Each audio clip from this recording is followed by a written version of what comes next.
And this is for you. You inspire me to keep going. Thank you. Thank you. El pasado 25 de abril, en medio de una ceremonia llena de extrañas peculiaridades y una aburrida premiación, Nomadland de Chloe Zhao se hizo con el premio a la mejor película de este año en los Oscar. Un logro que distintos medios ya aseguraban meses atrás, dado el paso del filme por los Globos de Oro y el Festival de Venecia. Tan obvio era el asunto que la única sorpresa fue ver que cambiaran el orden de la presentación del premio. Pero con una película tan elogiada también salen a relucir críticas y polémicas al respecto. La más notable de ellas fue cubierta por el periódico Los Angeles Times, donde se acusa a la película de ser poco apegada a la realidad y tratar temas sociales de forma muy superficial en favor de contar una historia de ficción. Y si bien esto podría quedar solo en un comentario de internet por ahí, esto termina detonando un montón de preguntas sobre cómo concebimos la narrativa cinematográfica. ¿El cine debe representar fielmente las problemáticas sociales, políticas y económicas? Y en dado caso de que una película decida no hacerlo, ¿debe perder sus méritos? O en este caso su Oscar a mejor película. Pues bien, para ello es necesario desglosar cómo se desarrolla este filme.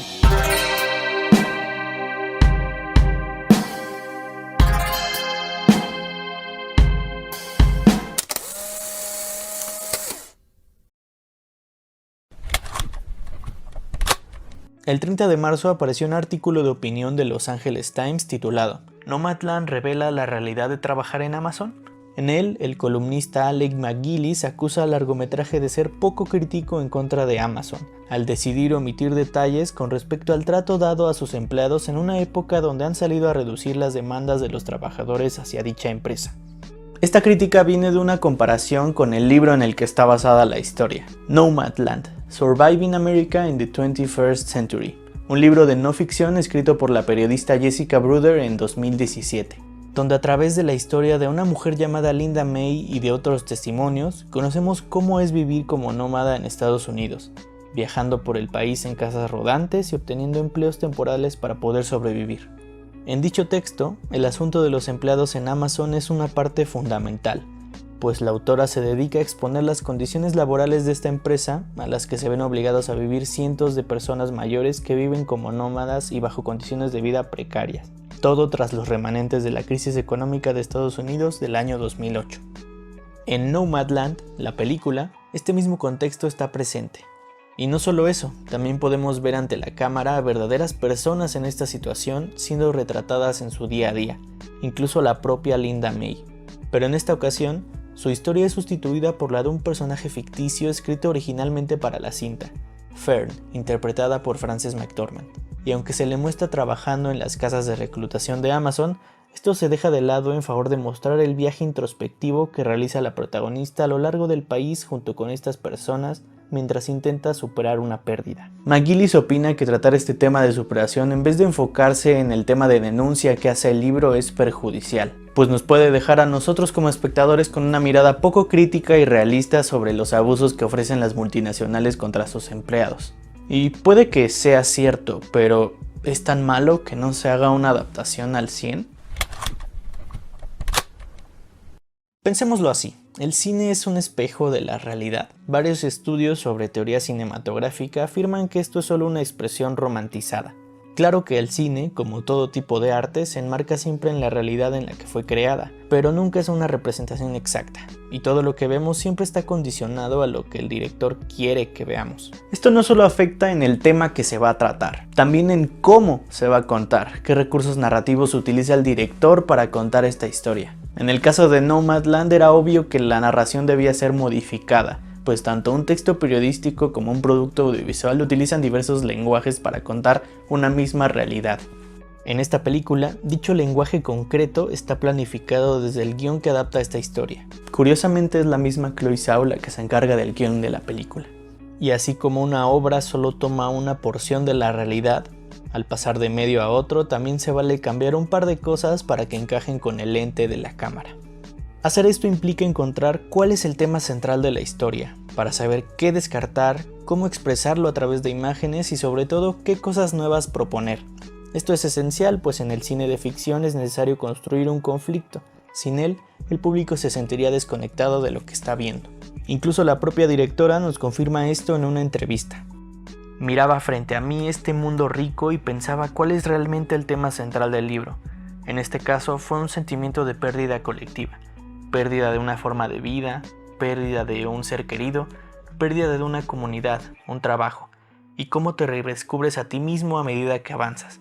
Una vez que supe que ese era el tema, necesitaba encontrar un personaje cuyo viaje emocional encarnara eso que quería explorar. Desarrollar un personaje ficticio en lugar de retomar alguno de los testimonios retratados por Bruder en su libro es polémico, pero tampoco es arbitrario, pues muestra el compromiso de la realizadora por crear un nuevo núcleo para su historia. Y aún así, Nomadland continúa haciendo una crítica a la condición marginal que viven las personas nómadas en Estados Unidos, tal como su novela homónima. La misma autora del libro original se ha pronunciado a favor de la adaptación, apreciando el compromiso por reconstruir su historia desde otra visión. Entonces, podríamos decir que expresar la realidad de manera fiel o bien adaptar exactamente a cine aquello que está escrito en un libro es imposible, pues el cine posee otro tipo de lenguaje, uno que se formula desde el guión a través de cortes, planos, fotogramas y que se reconfigura gracias a la edición. Curiosamente, Chloe Zhao es también la que se encarga de la edición de la película. El sentido de una historia y la relación que la audiencia tenga hacia ella van a ser siempre más importantes que la cuestión de si se hace o no una recreación fiel de la realidad. Algunos elementos del contexto que rodea la película pueden alterarse de modo que la ficción sea verosímil. Si no, pregúnteles a las películas de terror que son supuestamente basadas en hechos reales. Ahora bien, no es la primera vez que se acusa a una ganadora a mejor película en los Oscar de desarrollar más una ficción que afrontar la realidad. Para esto cabe ahondar un poco más en cómo se hace dicha construcción narrativa. El año pasado, Parasite, la película de Bong Joon-ho, salió victoriosa como mejor película pese a ser una producción coreana no hablada en inglés.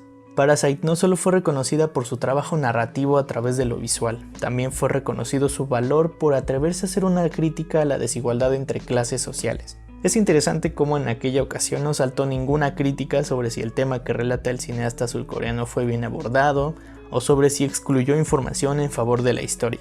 Con esto podríamos pensar que a la academia le gusta el realismo.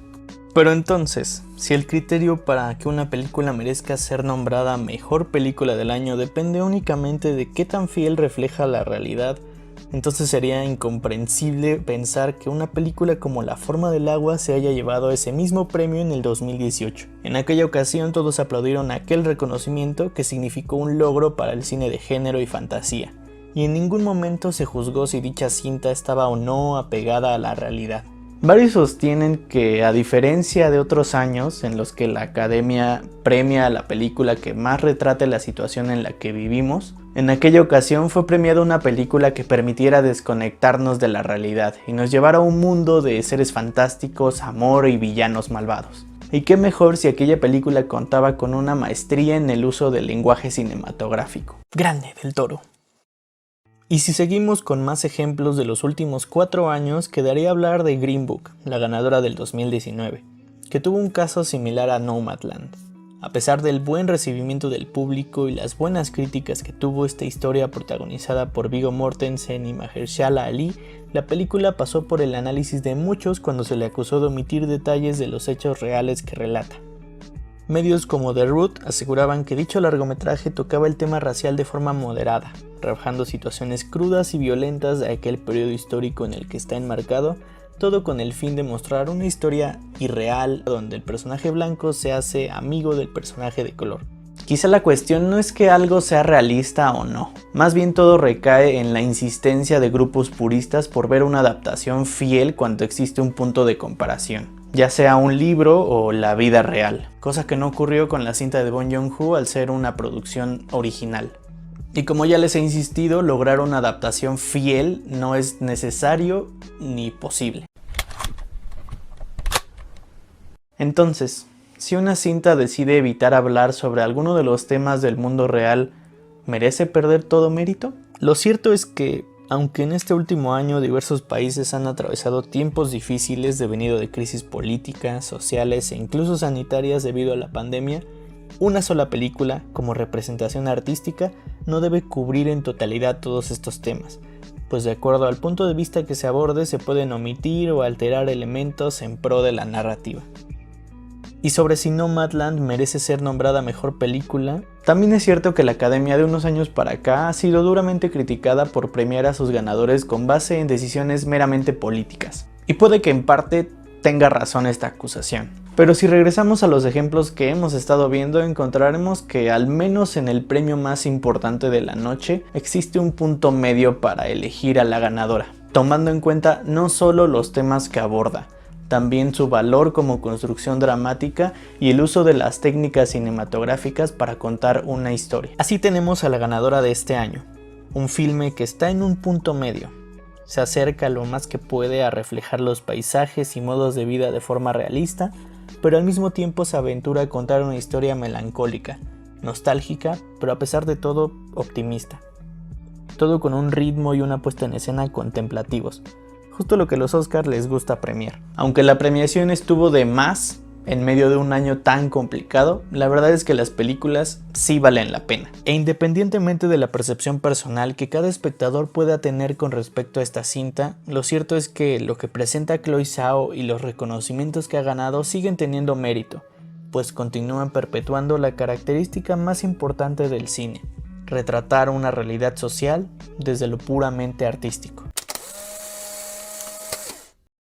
Y esto es todo por el video de hoy. ¿Ya vieron Nomadland? ¿Les gustó? ¿Qué opinan sobre esta polémica? ¿Creen que es válida esta crítica hacia la película? Comenten aquí abajo qué opinan al respecto. Yo, pese a todo, disfruté mucho esta película, y si no la han visto y tienen tiempo, deberían darle una oportunidad. Hasta aquí este video ensayo. Si les gustó, me encantaría que le den un like a este video y se suscriban a este canal activando la campanita de notificaciones. Nos vemos en el siguiente video. Gracias por ver. Hasta aquí, el fantástico señor U. Adiós.